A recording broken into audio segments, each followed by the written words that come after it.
Oh, sudah jelas tuh, sudah jelas. Ya, 2 miliar. Saya kirim terus. Udah seminggu belum makan, Pak. Pak.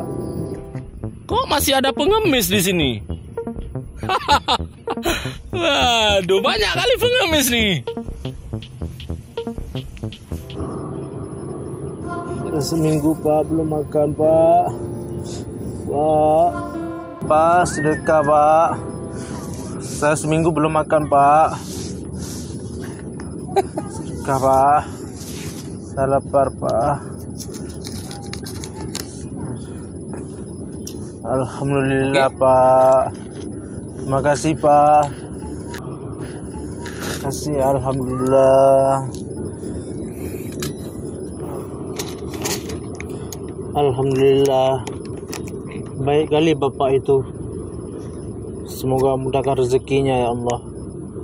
Seandainya nanti saya kaya, saya pasti akan membalas jasanya ya Allah.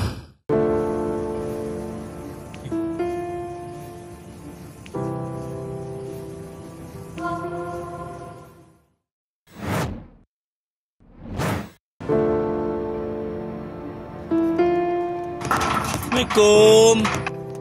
Sedekah, Bu. Assalamualaikum. Ya Allah, rezeki hamba-Mu ini ya Allah.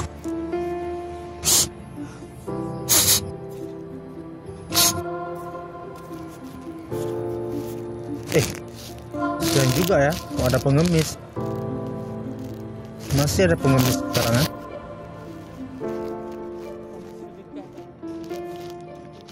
Ini ngemis, Bang. Sedekah, Pak.